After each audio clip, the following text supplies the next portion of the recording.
What if I told you that you are currently standing on top of a gold mine? Not a literal mine of metal, but a treasure house of infinite proportions.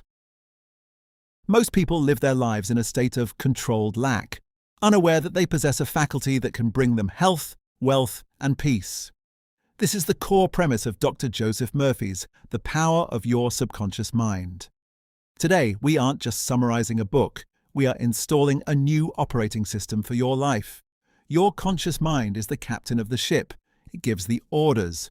But the subconscious mind, it is the engine room. It doesn't argue, it simply obeys. If the captain says we are sinking, the engine room works to make it happen. If the captain says full speed ahead to success, the engine room provides the power. Here's a question for the awareness check. If your life were a direct reflection of your most frequent thoughts, what does your current environment say about your inner world?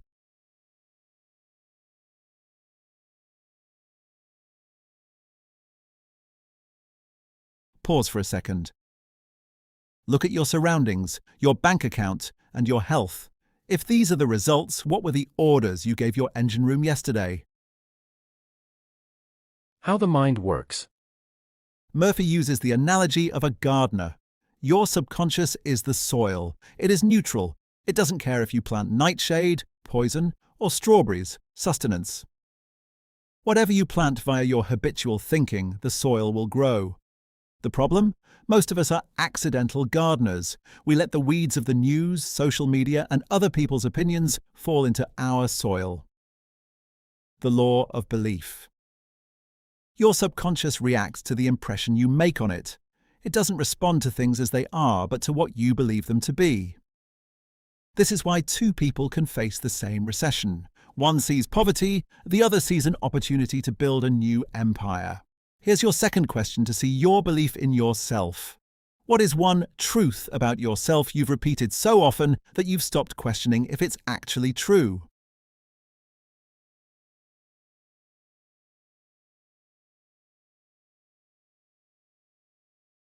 The art of reprogramming. How do we actually change the soil? Murphy gives us several clinical techniques. 1. The passivity technique, the state akin to sleep.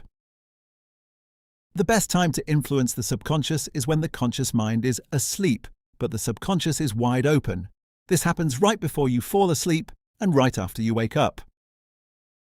2. The visualization method. Your subconscious cannot distinguish between a real event and one vividly imagined with emotion. 3. The Baudouin technique.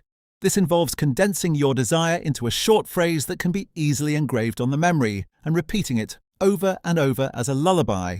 Here's your third question on your emotional connection so that you know how much you know about yourself. If you had already achieved your biggest goal, how would your chest feel right now? Can you summon that feeling without the physical proof?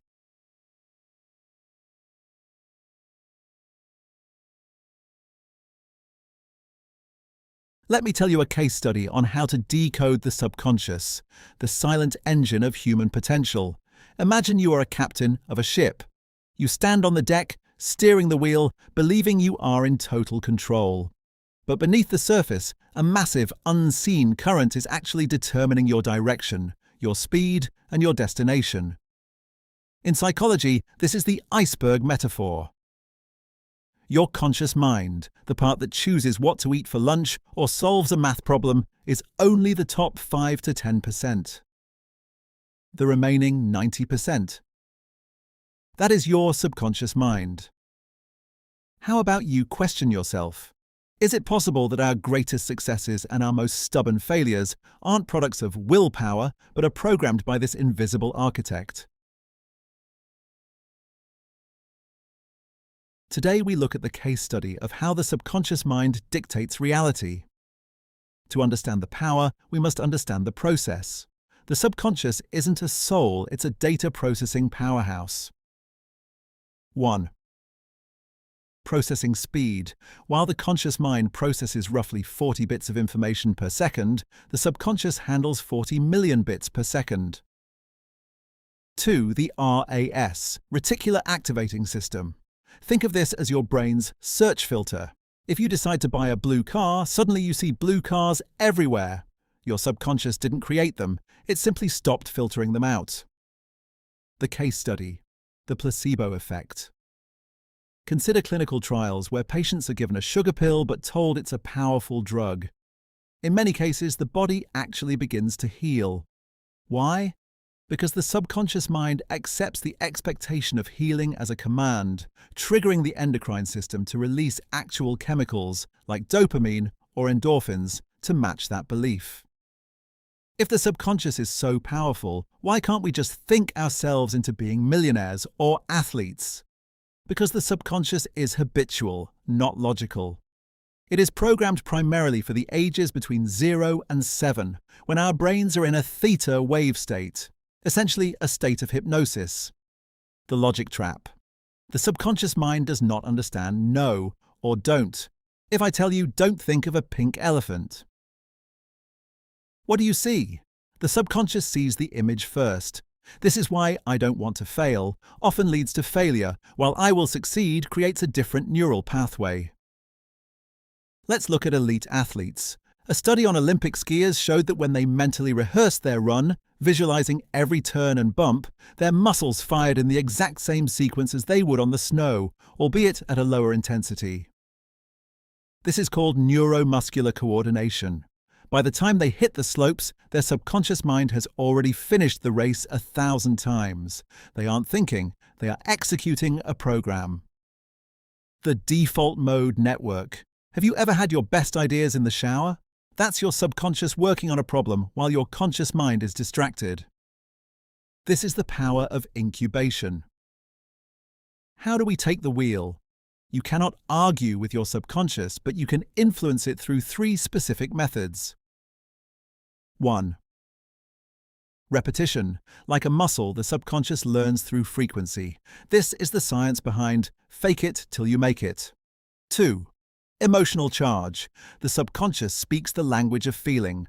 A goal without emotion is just a grocery list. 3. The alpha state. The best time to influence the subconscious is right before sleep or right after waking up, when the gate between the conscious and subconscious is most fluid. The subconscious mind is a faithful servant, but a blind master. It will move heaven and earth to make your internal map match your external reality.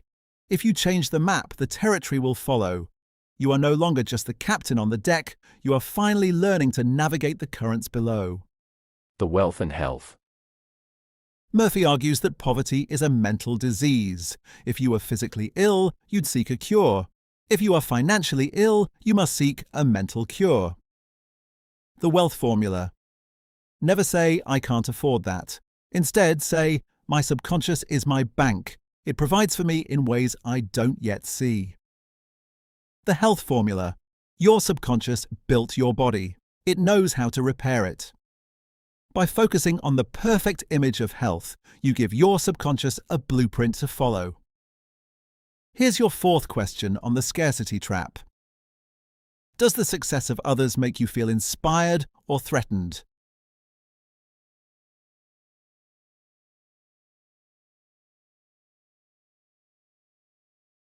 If you feel threatened, you are telling your subconscious that success is scarce, and it will ensure you stay away from it to protect you. Forgiveness and the subconscious. Guilt and resentment are like acid in the engine room. You cannot move forward while holding on to a grudge. Forgiveness is not for the other person. It is a mental house cleaning for your own peace of mind. Here's your last question on what you finally released. Who are you holding on to a grudge against, and is that grudge worth the mental space it's stealing from your future?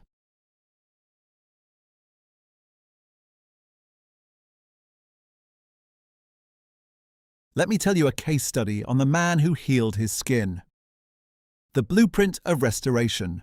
The case of the incurable malady. In the mid-20th century, a man approached Dr. Joseph Murphy with a condition that medical science of the time had deemed arrested, but not curable. He suffered from a severe, disfiguring skin disease. For years he had tried every ointment, every lotion, and every specialized diet. His conscious mind was obsessed with the disease. He looked at it every morning, thought about it every hour, and feared it every night.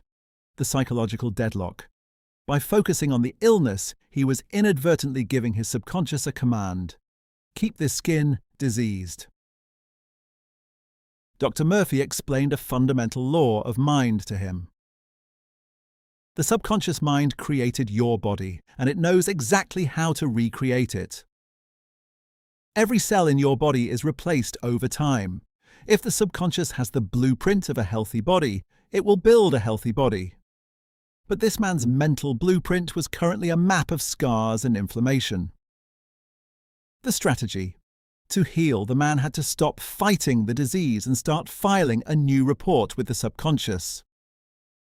Dr. Murphy gave him a specific technique. It wasn't about wishing to be healed, it was about psychological completion. The script for the subconscious. The man began a ritual twice a day, once before sleep and once upon waking. He entered a drowsy, meditative state, the alpha state, where the conscious critic is quiet. He didn't pray for healing, he prayed for the state of being healed. He would repeat these words: my body and all its organs were created by the infinite intelligence in my subconscious mind. It knows how to heal me. Its wisdom is fashioning all my organs, tissues, muscles, and bones. This functioning presence within me is now transforming every atom of my being according to the perfect pattern of my life. Words alone are just noise. The secret source in this case study was feelings. As the man recited his prayer, he would visualize his doctor congratulating him. He would feel the texture of clean, smooth skin. He would feel the relief, the deep emotional sigh of a man who no longer has a problem. The science of displacement. By filling his mind with the sensation of health, there was no room left for the sensation of disease. He was effectively overwriting the old files in his mental hard drive. He did not see results overnight. The subconscious requires repetition and faith. But after several weeks of this consistent mental imaging, a shift occurred. The inflammation began to recede. His skin began to clear. His doctors were baffled, calling it a spontaneous remission. But to the man, it wasn't a miracle. It was a mathematical certainty of the mind. He had successfully changed the input, and the output had no choice but to follow. What can we learn from the man who healed his skin? 1. The body follows the mind. Your cells are constantly listening to your internal dialogue. 2. The state of relaxation. The healing happened when he stopped straining and started relaxing into the truth of his health. 3. The power of it is done. He didn't focus on the process of healing. He focused on the result of being whole. Your subconscious is the master chemist. Give it a blueprint of health, and it will build a temple. Give it a blueprint of fear, and it will build a prison. So which blueprint are you handing over tonight? The conclusion. You are the captain. You are the gardener. You are the architect. The power of your subconscious mind isn't a magic trick. It is a law of nature as consistent as gravity. Use it consciously, or it will be used against you by your own fears. Start tonight. Before you sleep, don't scroll through your phone. Instead, whisper the word success until you fall asleep. Watch what happens in the morning. That is the core breakdown of the power of subconscious mind by Joseph Murphy. It's amazing how a few simple shifts in your perspective can completely change your results. Since this is the very first video on the channel, I'd love to know which of these points resonated with you the most. Drop a comment below. I'll be reading and replying to every single one to get this community started. If you enjoyed this short explanation and want to master your mindset without spending hours reading, hit that subscribe button. I'll be breaking down a new life-changing book every Friday. Thank you for being here at the very beginning of this journey. Click to check the description for my top book recommendations. I'll see you in the next chapter.